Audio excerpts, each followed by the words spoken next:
Shalom, selamat pagi rekan-rekan sepelayanan tim misi Mesakada. Terima kasih untuk kesempatan yang diberikan kepada saya untuk sharing firman Tuhan pada kesempatan kali ini. Ya, saya sangat bersyukur bahwa lewat kesempatan ini bisa berbagi, kiranya kita semua diberkati. Baik, pada hari ini kita akan sharing bersama di bawah satu nats 2 Timotius pasal 4 ayat 1 sampai 8. 2 Timotius pasal 4 ayat 1 sampai 8 firman Tuhan berbunyi, di hadapan Allah dan Kristus Yesus yang akan menghakimi orang yang hidup dan yang mati, aku berpesan dengan sungguh-sungguh kepadamu demi penyataannya dan demi kerajaannya. Beritakanlah firman, siap sedialah baik atau tidak baik waktunya, nyatakanlah apa yang salah, tegurlah dan nasihatilah dengan segala kesabaran dan pengajaran. Karena akan datang waktunya, orang tidak dapat lagi menerima ajaran sehat, tetapi mereka akan mengumpulkan guru-guru menurut kehendaknya untuk memuaskan keinginan telinganya. Mereka akan memalingkan telinganya dari kebenaran dan membukanya bagi dongeng. Tetapi kuasailah dirimu dalam segala hal, sabarlah menderita, lakukanlah pekerjaan pemberita Injil, dan tunaikanlah tugas pelayananmu. Mengenai diriku, darahku sudah mulai dicurahkan sebagai persembahan, dan saat kematianku sudah dekat. Aku mengakhiri pertandingan yang baik, aku telah mencapai garis akhir, dan aku telah memelihara iman. Sekarang telah tersedia bagiku mahkota kebenaran, yang akan dikaruniakan kepadaku oleh Tuhan, Hakim yang adil pada harinya. Tetapi bukan hanya kepada aku, melainkan juga kepada semua orang yang merindukan kedatangannya. Ya, dari nats ini kita akan belajar di bawah satu tema, yaitu komitmen pelayanan. Komitmen pelayanan. Ya, jadi kitab Timotius yang kedua adalah surat yang dikirim Rasul Paulus kepada anak rohaninya, yaitu Timotius. Nah, jika kita perhatikan ayat 6 jelas memberitahukan bahwa tidak berapa lama setelah surat ini dikirim, ya, Paulus mati syahid bagi Tuhan. Dari bagian pembacaan kita jelas terlihat, ya, walaupun Paulus tahu ia akan mati, ya, terlihat dari nats yang kita baca tadi itu, tetapi komitmen dan kesetiaannya tetap membara untuk memberitakan Injil, dan saya kira itu sebuah semangat, sebuah komitmen pelayanan yang luar biasa. Sebagaimana kita tahu, ya, ketika Paulus menerima Tuhan Yesus sebagai juru selamat, ia sangat rajin melayani Tuhan, ya, sampai kita dapat lihat pelayanannya banyak jemaat yang didirikan, baik ya di daerah Asia maupun juga di Eropa, ya. Komitmen pelayanan ke Paulus menjadi teladan bagi kita. Ada 4 kebenaran dari komitmen pelayanan Paulus ini yang akan kita pelajari. Yang pertama, penderitaan dalam pelayanan. Bisa kita lihat di 2 Korintus pasal 11 ayat 24 sampai 28. Firman Tuhan berbunyi, penderitaan dalam pelayanan ia sebutkan, 5 kali aku disesah orang Yahudi, setiap kali 40 kurang 1 pukulan, 3 kali aku didera, 1 kali aku dilempar dengan batu, 3 kali mengalami karam kapal, sehari semalam aku terkatung-katung di tengah laut. Dalam perjalananku aku sering diancam bahaya banjir dan bahaya penyamun, bahaya dari pihak orang-orang Yahudi dan dari pihak orang-orang bukan Yahudi, bahaya di kota, bahaya di padang gurun, bahaya di tengah laut, dan bahaya dari pihak saudara-saudara palsu. Aku banyak berjerih lelah dan bekerja berat. Kerap kali aku tidak tidur, aku lapar dan dahaga. Kerap kali aku berpuasa di kedinginan dan tanpa pakaian, dan dengan tidak menyebut banyak hal lain lagi, urusanku sehari-hari yaitu memelihara semua jemaat-jemaat. Kita dapat lihat Walaupun Paulus mengalami penderitaan yang hebat, tetapi ya komitmen yang diwujudkan dalam kesetiaan terhadap Kristus tidak berubah. Ya. Mengapa Paulus bisa menjaga komitmennya? Mengapa Paulus bisa menjaga komitmen dalam pelayanannya, dalam penderitaan yang dialami? Poin yang kedua, karena Paulus menyadari itu sebagai anugerah Tuhan. Paulus menyadari itu sebagai anugerah Tuhan. Dalam 1 Korintus pasal 15, Paulus menceritakan tentang anugerah Tuhan. Ya, jadi ia sebenarnya orang yang paling hina dari semua rasul. Karena ya kita tahu ceritanya, ia pernah membunuh, bahkan selalu menganiaya jemaat Tuhan. Dan bahkan ada penafsir kita menyebutkan bahwa ia sebagai provokator sehingga Stefanus mati dilempar dengan batu sampai mati.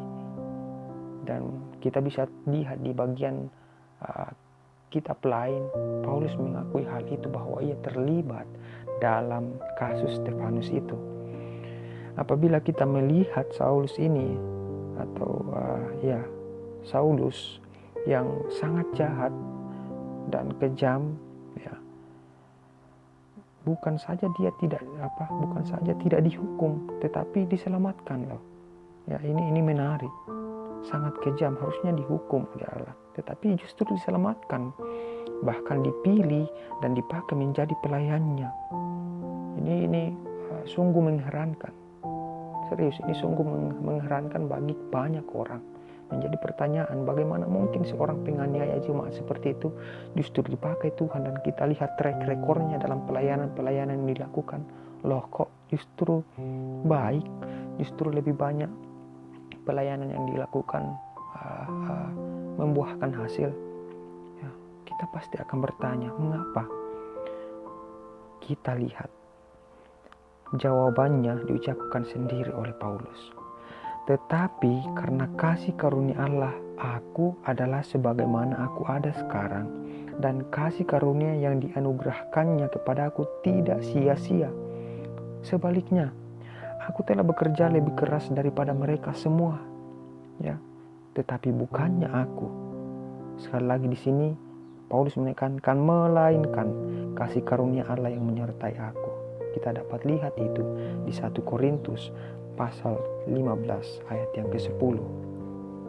Paulus menyadari anugerah. Lalu poin yang ketiga, komitmen Paulus dalam pelayanan setelah dia mengetahui akan menderita. Dia menyadari bahwa itu semua adalah anugerah Allah. Yang ketiga adalah mengenal Tuhan yang dipercayai. Ya, kita perhatikan dalam nasihat yang diberikan Paulus kepada Timotius. Nah, ia mengatakan, itu sebabnya aku menderita semuanya ini, tetapi aku tidak malu, karena aku tahu kepada siapa aku percaya, dan aku yakin bahwa dia berkuasa memeliharakan apa yang telah dipercayakannya kepadaku hingga pada hari Tuhan. Karena aku tahu siapa yang aku percaya. Di ayat di 2 Timotius pasal 1 ayat 12 ini sangat-sangat jelas bahwa Paulus tahu siapa yang percayai, siapa yang memeliharanya dalam pelayanan yang dilakukan. Kita dapat lihat kata tahu di situ yang dipakai Paulus di 2 Timotius pasal 1 ayat 12 dalam bahasa Yunani. Ya, tidak apa-apa kita belajar bahasa Yunani sejenak, karena ya saya pikir teman-teman juga sudah ambil. Ya, menggunakan kata ginosko, mengetahui, atau epiginosko. Ya, jadi kata ini dua kata ini tidak digunakan. Ya, ini ada 3 bentuk kata untuk kata tahu. Dalam bahasa Yunani ada ginosko, epiginosko, dan juga ada oida. Tetapi yang digunakan dalam bahasa ini ialah oida. Artinya pengenalan Paulus terhadap Tuhan bukan hanya pengetahuan ginosko. Kalau dalam pengetahuan ginosko ini artinya bersumber dari apa yang dikatakan orang. Ya, jadi saya tahu karena orang ini mengatakannya. Epiginosko bersumber dari pengalaman. Ya saya tahu itu karena itu pengalaman saya. Tapi dalam ayat ini kita dapat lihat dari bahasa Yunani yaitu oida, yang bersumber, yang artinya bersumber dari campur tangan Allah. Ini sangat jelas kita lihat ketika Paulus mengalami pertobatan, ya, ketika dia bertemu dengan Tuhan dalam perjalanan menuju ke Damsyik. Nah, di Kisah Para Rasul berapa ya? Kisah Para Rasul 9 ya. Jadi ia bukan saja mendengarkan ya, tetapi secara langsung bertemu dengan Tuhan. Ya, saya tidak ingin membahas di sini apakah bertemu secara fisik seperti itu, melihat wajah Tuhan seperti itu. Saya pikir kita bisa membicarakannya nanti, sharing di lain waktu. Tetapi yang saya ingin tekankan di sini adalah bagaimana pengetahuan tentang kepercayaannya itu kepada Allah dimengerti di sini. Jadi pengetahuan ginosko bisa benar untuk hal ini, tetapi bisa juga keliru. Begitu pula dengan epiginosko, ya, bisa benar, bisa keliru dalam hal cerita pertobatan Paulus ya. Tetapi hal yang paling cocok di sini adalah pengetahuan oida karena campur tangan Tuhan. Ini sudah jelas sudah tidak keliru. Jadi jika kita mempergunakan istilah teologisnya, pengetahuan oida ini adalah sama dengan wahyu Allah karena ada campur tangan Allah, bukan berdasarkan pengalaman dan bukan dari perkataan orang. Maka sangat masuk akal komitmen Paulus terhadap Tuhan juga demikian. Ya. Dia menyadari bahwa komitmen pelayanannya mengenal Tuhan yang dipercayai karena campur tangan Tuhan. Ya. Dan poin yang keempat dalam komitmen melayani Tuhan adalah mengetahui nilai pelayanan. Ya, saya pikir ini sangat penting sekali. Karena ketika kita mengetahui nilai pelayanan, maka kita benar-benar akan melaksanakan pelayanan itu dengan baik.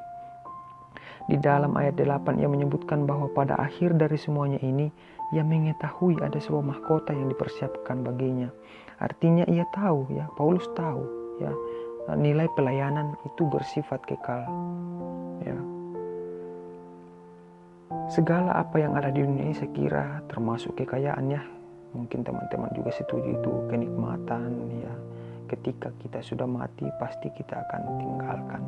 Jadi kalau kita lihat Ayub ya, tidak heran kalau Ayub katakan dia dengan telanjang aku keluar dari kandungan ibuku, dengan telanjang juga aku akan kembali ke dalamnya. Ini penekanan bahwa hidup di dunia ini sementara ya, sangat sementara, hanya singkat saja. Jadi maksimalkan waktu yang ada untuk benar-benar melayani Tuhan.